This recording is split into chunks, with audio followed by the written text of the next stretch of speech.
Hello നമസ്കാരം. This is Saxena. Welcome back to my channel. നിങ്ങളുടെ ലൈഫിന്റെ സ്ക്രിപ്റ്റ് മറ്റുള്ളവരാണ് എഴുതിയിട്ടുള്ളതെന്ന് നിങ്ങൾക്ക് എപ്പോഴെങ്കിലും തോന്നിയിട്ടുണ്ടോ? നിങ്ങളുടെ ഓരോ ദിവസത്തിന്റെയും തുടക്കവും അവസാനവും മറ്റുള്ളവരുടെ പ്രതീക്ഷകളും താല്പര്യങ്ങൾക്കും അനുസരിച്ചിട്ടാണെന്ന് നിങ്ങൾക്ക് തോന്നിയിട്ടുണ്ടോ? നിങ്ങൾ എന്ത് ചെയ്യണം, എന്ത് കഴിക്കണം, എന്ത് ധരിക്കണം, എന്തിന്, എന്ത് ചിന്തിക്കണം, എന്ത് സ്വപ്നം കാണണം എന്ന് വരെ തീരുമാനിക്കുന്നത് മറ്റുള്ളവരാണോ? അങ്ങനെയാണെങ്കിൽ you are living a life for others, not for yours. ഒരൊറ്റ ജീവിതമേ ഉള്ളൂ. ആ ജീവിതം എന്ന് പറയുന്നത് നമ്മുടെ സ്വപ്നങ്ങൾക്കും നമ്മുടെ ആഗ്രഹങ്ങൾക്കും കൂടെ ജീവിക്കാൻ വേണ്ടിയുള്ളതാണ്.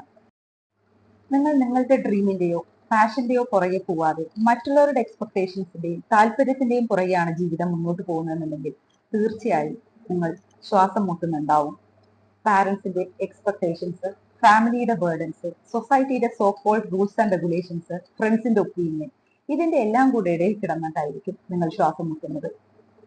തീർച്ചയായും ഒരു വ്യക്തി എന്നുള്ള നിലയിൽ നമുക്ക് നമ്മളോട് തന്നെയുള്ള ഒരു റെസ്പോൺസിബിലിറ്റിയാണ് നമ്മളുടെ പാഷൻ, നമ്മുടെ ഡ്രീമും അറിഞ്ഞ് ജീവിക്കുക എന്നുള്ളത്.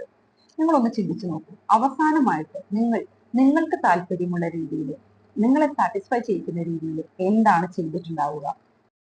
തീർച്ചയായും നമ്മൾ നമ്മുടെ സ്വപ്നത്തിന്റെ പുറകെ പോകുമ്പോൾ വീഴ്ച സംഭവിക്കും. എത്ര തവണ വീഴുന്നു എന്നതിൽ യാതൊരു അർത്ഥവുമില്ല. എത്ര പെട്ടെന്ന് എണീറ്റ് മുന്നോട്ട് കുതിക്കുന്നു, അവിടെയാണ് ചരിത്രം സൃഷ്ടിക്കപ്പെടുന്നത്. APJ അബ്ദുൽ കലാമിനെ കുറിച്ച് നമുക്കറിയാം. എത്രയോ തവണ ഫെയിൽ ആയിട്ടുള്ള അദ്ദേഹം ഇന്ന് വേൾഡ് റിനൗണ്ട് ആയിട്ടുള്ള സയന്റിസ്റ്റ് ആയിട്ട് അറിയപ്പെടുന്നത് അദ്ദേഹത്തിന്റെ വീഴ്ചയും അദ്ദേഹം പഠിച്ച പാഠങ്ങൾ കാരണം കൊണ്ടാണ്.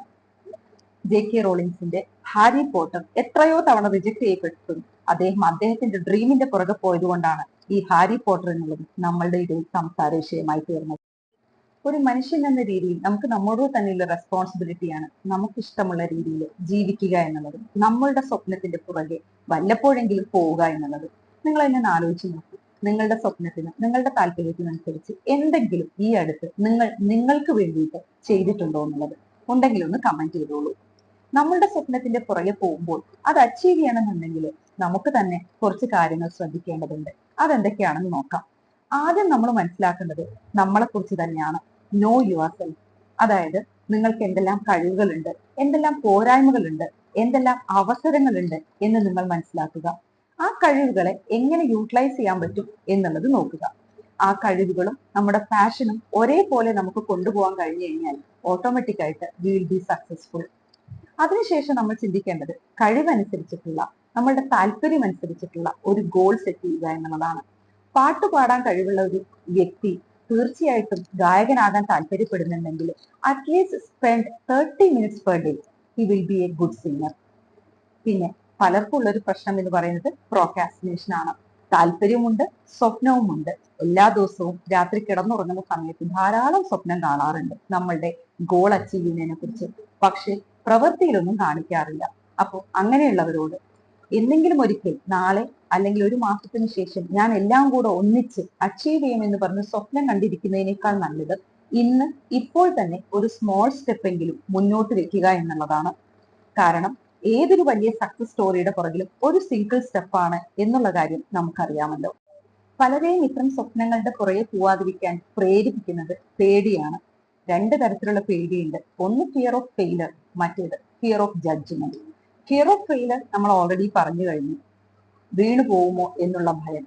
2-3 വീഴ്ച വീഴുമ്പോൾ കുറെ പാഠങ്ങൾ പഠിച്ച് നമ്മൾ സക്സസ് ആവും എന്നുള്ള കാര്യത്തിൽ യാതൊരു സംശയവുമില്ല. And the second one, fear of judgement of others. മറ്റുള്ളവർ എന്ത് വിചാരിക്കും? പാരന്റ്സ് എന്ത് വിചാരിക്കും? അയൽവാസികൾ എന്ത് വിചാരിക്കും? കൂട്ടുകാരെന്ത് വിചാരിക്കും? ആരെന്ത് വിചാരിച്ചാലും എന്റെ ലക്ഷ്യം ഞാൻ മുന്നോട്ട് എത്തിച്ചേരും എന്നൊരു ദൃഢനിശ്ചയം നമുക്കുണ്ടെങ്കിൽ തീർച്ചയായിട്ടും നമ്മൾ അവിടെ എത്തിച്ചേരും. കാരണം നമ്മൾ സക്സസ് ആയാലും ഫെയിൽ ആയാലും അതിന്റെ നല്ല റിസൾട്ട് ആയാലും ചീത്ത റിസൾട്ട് ആയാലും നമ്മൾ തന്നെയാണ് അനുഭവിക്കാൻ പോകുന്നത് എന്നുള്ളത് നിങ്ങൾ മനസ്സിലാക്കുക. എത്ര ഫെയിലിയേഴ്സ് ഉണ്ടായി ആര് തന്നെ കളിയാക്കിയാലും നാളെ സക്സസ് ആവുമ്പോൾ ഇതേ ആളുകൾ തിരിച്ചു മാറ്റി പറയും. അതിൽ യാതൊരു സംശയവുമില്ല. അതാണ് സൊസൈറ്റിയുടെ ഒരു റൂൾ എന്ന് പറയുന്നത്. നമ്മൾ ശ്രമിക്കുമ്പോൾ, നമ്മൾ നമ്മുടെ കാര്യങ്ങൾ അച്ചീവ് ചെയ്യാൻ മുന്നോട്ട് പോകുമ്പോൾ കുറ്റപ്പെടുത്താനും കളിയാക്കാനും 1000 പേരുണ്ടാവും. പക്ഷേ നമ്മൾ സക്സസ് ആയിട്ട് മുന്നോട്ട് വരുമ്പോൾ അത് അയാൾ അച്ചീവ് ചെയ്തു എന്ന് പറഞ്ഞ് നടക്കാനും ഇതേ ആളുകൾ തന്നെ നമ്മുടെ കൂടെ ഉണ്ടാവും. അത് മറക്കണ്ട. Celebrate every success, appreciate your self, give for your self. അതായത് നമുക്കുണ്ടാവുന്ന ചെറിയ ചെറിയ സക്സസുകൾ നമ്മൾ തന്നെ സെലിബ്രേറ്റ് ചെയ്യുക. മറ്റുള്ളവർ വന്ന് അപ്രീഷിയേറ്റ് ചെയ്യാൻ നമ്മൾ കാത്തു നിൽക്കേണ്ട ആവശ്യമില്ല. കാരണം മറ്റൊരാൾ വിജയിക്കുമ്പോൾ അപ്രീഷിയേറ്റ് ചെയ്യാൻ പൊതുവെ മറ്റുള്ളവർക്ക് മടിയാണ്. നമ്മുടെ ജീവിതം നമ്മൾ തീരുമാനിച്ചിട്ടില്ലെങ്കിൽ അത് തീരുമാനിക്കാൻ ഒരുപാട് ആൾക്കാർ നമ്മുടെ ചുറ്റിലുമുണ്ട്. അതുകൊണ്ട് ഓർത്തുകൊള്ളുക, നിങ്ങളുടെ സ്വപ്നം എന്ത് തന്നെയായാലും ഇന്ന് തന്നെ അതിലേക്ക് ഒരു സിംഗിൾ സ്റ്റെപ്പ് എടുത്തു തുടങ്ങുക. കാരണം നിങ്ങളുടെ ലൈഫിൽ നിങ്ങൾക്ക് നിങ്ങളോടുള്ള വലിയൊരു ഉത്തരവാദിത്തമാണ് നിങ്ങളുടെ പാഷൻ, നിങ്ങളുടെ ഡ്രീം അച്ചീവ് ചെയ്യാൻ നിങ്ങളെ സഹായിക്കുക എന്നുള്ളത്. അത് സഹായിക്കാൻ നിങ്ങൾ തന്നെ മുന്നോട്ടിറങ്ങണം. വേറെ ആരും അവിടെ വന്ന് നിങ്ങളെ സപ്പോർട്ട് ചെയ്യണമെന്ന് നിങ്ങൾ പ്രതീക്ഷിക്കുകയേ വേണ്ട. മറ്റുള്ളവരുടെ പ്രതീക്ഷകൾക്കും തീരുമാനങ്ങൾക്കും അനുസരിച്ച് ഇപ്പൊ നമ്മൾ ജീവിക്കുന്നുണ്ടെങ്കിൽ നാളെ ഒരു കാലത്ത് ഖേദിക്കേണ്ടി വരും. വേറൊന്നുമല്ല, അച്ഛന് വേണ്ടി, അമ്മയ്ക്ക് വേണ്ടി, മക്കൾക്ക് വേണ്ടി ഞാൻ എന്റെ സ്വപ്നം ഉപേക്ഷിച്ചു എന്ന് പറഞ്ഞ് ഒരു ദീർഘനിശ്വാസം ഇട്ട് വയസ്സാവുന്ന കാലത്ത് സങ്കടപ്പെട്ടിരുന്നിട്ട് യാതൊരു കാര്യമില്ല. This is the right time to step the single step to your dream.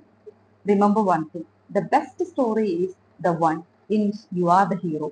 And അങ്ങനെ ഒരു സ്റ്റോറി എഴുതേണ്ടത് നമ്മൾ തന്നെയാണ്, അല്ലാതെ മറ്റാരുമല്ല. Thank you for watching. Bye bye.